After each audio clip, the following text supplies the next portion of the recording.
Vamos lá. Sem mais delongas e brincadeiras, uma pesquisa da Genial Quest, para vocês verem que o dia hoje já não começou bem. O dia hoje, para a candidatura da direita viável, que é, ou era, ou ainda é, não sei, nós vamos parar para pensar conjuntamente. A candidatura viável da direita já começou o dia com uma notícia ruim. A pesquisa da Genial Quest, que foi divulgada na manhã de hoje, mostrou que o presidente Lula tinha voltado a aparecer numericamente à frente do senador Flávio Bolsonaro na simulação de segundo turno da disputa presidencial. O petista registra 42% das intenções de voto, enquanto o filho do ex-presidente Jair Bolsonaro aparece com 41% de votos. Os números configuram um empate técnico dentro da margem de erro da pesquisa.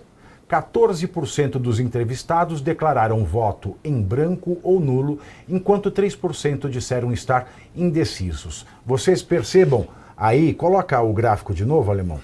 Percebam que as pesquisas da Genial Quest, elas iam apontando a queda de Lula e a ascensão do candidato Flávio Bolsonaro, do pré-candidato, presidenciável, portanto, Flávio Bolsonaro, que na última rodada aparecia, embora em empate técnico com Lula, 2 pontos percentuais à frente de Lula. O que aconteceu nessa rodada foi que Flávio Bolsonaro perdeu 1 ponto percentual e Lula ganhou 2 pontos percentuais. Pela primeira vez ao longo do histórico da pesquisa, Lula sobe e Flávio desce. Porque Flávio só subia e Lula só descia. Sim. E por falar na campanha, na pré-campanha do senador Flávio Bolsonaro, o senador já tinha começado a montar um time profissional para cuidar da comunicação da sua campanha ao Palácio do Planalto.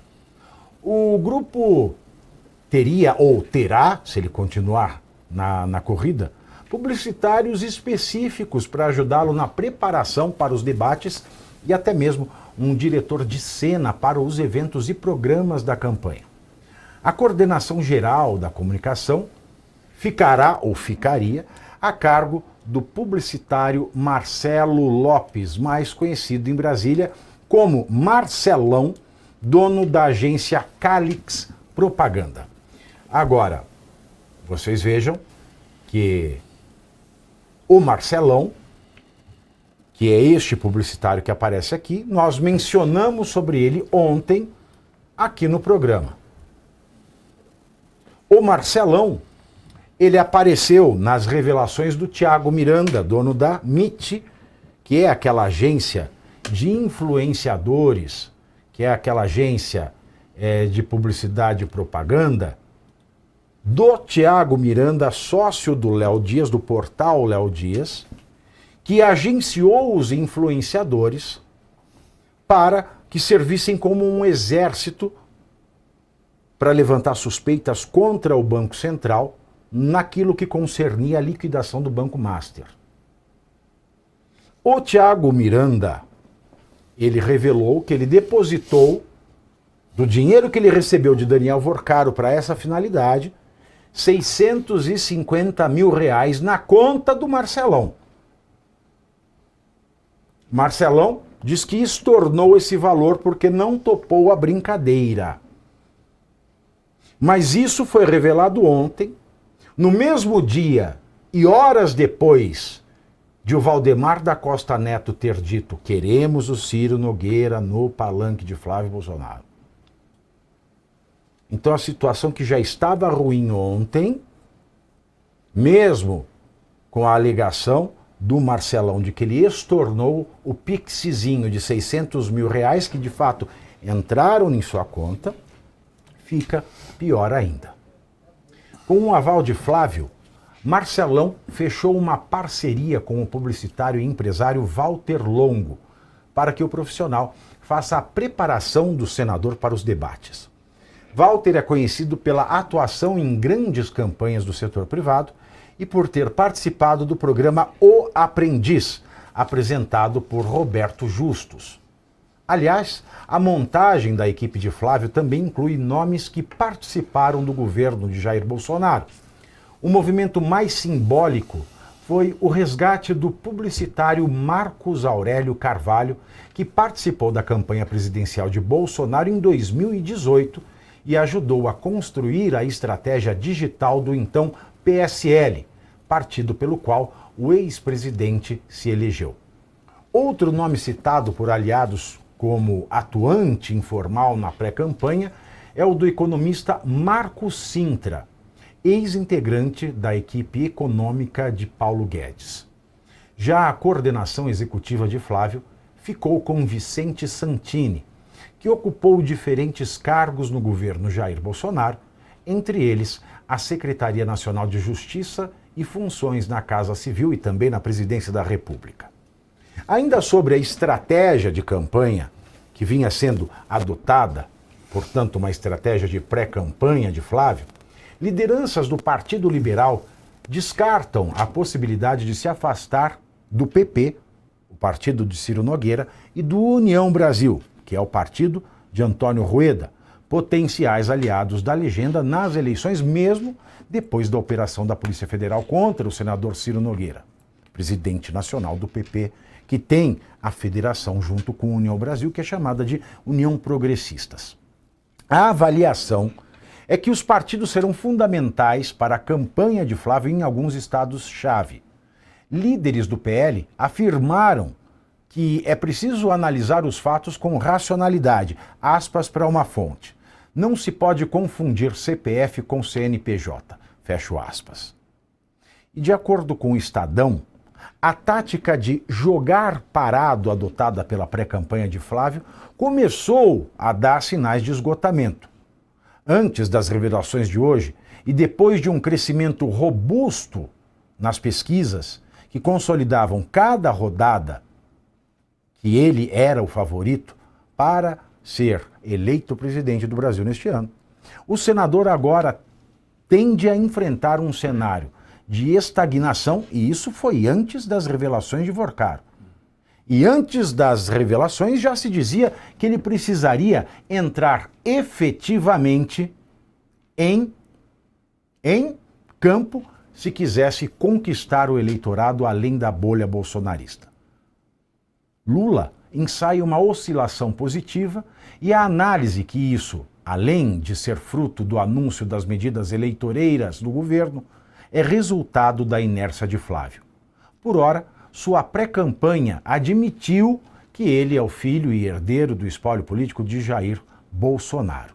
Aliás, Flávio Bolsonaro se mostrava, antes mesmo desta revelação de hoje, próximo demais de pessoas envolvidas com escândalos e potenciais ilícitos.